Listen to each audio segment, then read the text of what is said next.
Oi, pessoal, eu sou a Ana, sou professora de Química e estudo licenciatura em Química na UFMG. E nessa aula de hoje, nós vamos conhecer um pouco mais sobre os polímeros. Bom, em primeiro lugar, o que são os polímeros?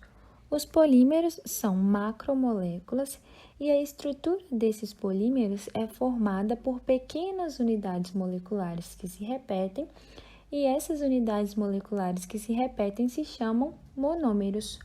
Os monômeros, portanto, se combinam quimicamente e dão origem aos polímeros. Então, um polímero é uma cadeia muito grande de moléculas em que eu tenho um monômero se repetindo várias e várias vezes. Em relação às características desses polímeros, nós podemos dizer que a sua estrutura vai depender do seu respectivo monômero, ou seja, eu posso ter polímeros ramificados ou não, e posso ter polímeros que possuem insaturação ou não. Isso vai depender do monômero que deu origem a esse polímero. Em relação à solubilidade de um polímero, ela vai variar de acordo com a estrutura, com os átomos presentes nessa estrutura e também com o tipo de solvente utilizado para solubilizar aquele polímero. Existem também os polímeros que são capazes de conduzir corrente elétrica. Esses polímeros que conseguem conduzir corrente são chamados de polímeros conjugados. Isso significa que na sua estrutura existem várias ligações duplas conjugadas que permitem a criação de um fluxo de elétrons. Se eu tenho fluxo de elétrons, eu tenho um movimento de carga e eu posso ter a condução de corrente elétrica. Como exemplo, a estrutura do poliacetileno mostra essas duplas conjugadas e esse polímero consegue conduzir corrente elétrica. E, por fim, em relação às características, os monômeros que formam os polímeros, eles podem ser iguais entre si ou não. Quando os monômeros são iguais entre si, a gente chama de polímeros mesmo. E quando esses monômeros são diferentes, eu tenho 2 ou mais monômeros diferentes, a gente vai chamar de copolímero. Os polímeros também podem ser classificados em relação à sua obtenção. Eu tenho os polímeros naturais, que são produzidos pelos seres vivos e são essenciais para a manutenção da vida.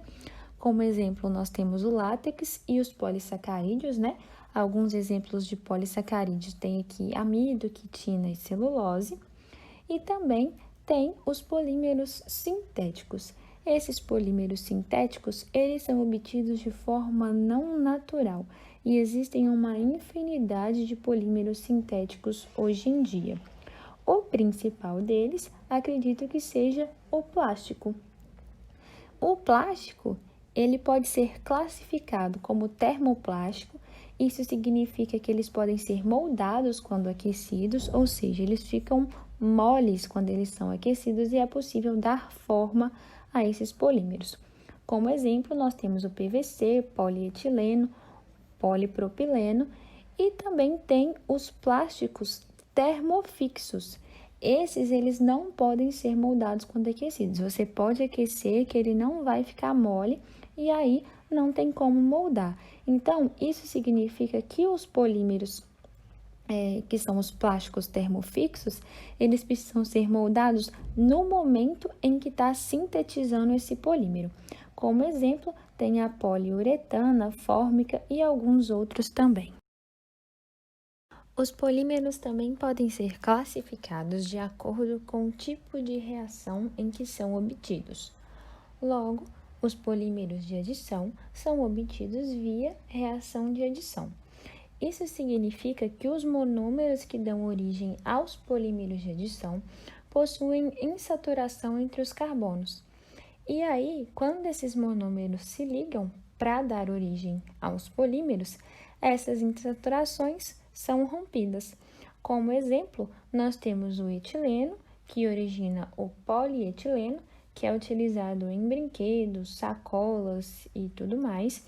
E nós temos o tetrafluoretileno, que quando dá origem ao polímero forma o teflon, que é um revestimento de panela, frigideira e também usado por encanadores. Vale lembrar que os polímeros, de maneira geral, eles possuem sempre uma massa molar bastante elevada. Esse N que fica logo abaixo da representação do polímero mostra para mim quantas vezes aquela unidade polimérica vai se repetir. Já os polímeros de condensação são obtidos a partir da condensação dos monômeros.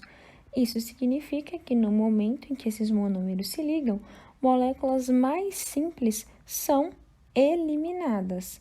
Como exemplo, nós temos aqui o poliéster, em que o etilenoglicol vai reagir com o ácido tereftálico e vai dar origem ao poliéster, que é o polímero, e vai eliminar também moléculas de água. Então, nesse caso, eu tive a reação entre os monômeros e uma molécula mais simples, que nesse caso foi a água, foi eliminada. Mas outras moléculas também podem ser eliminadas quando os meus monômeros, são diferentes do que o etilenoglicol e o ácido tereftálico, por exemplo.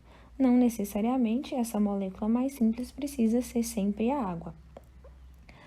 E um outro importante polímero de condensação é a poliamida, que dá origem ao nylon, que é bastante utilizado no nosso dia a dia, certo? Bom, pessoal, por hoje é só. Espero que vocês tenham gostado das nossas aulas de um modo geral.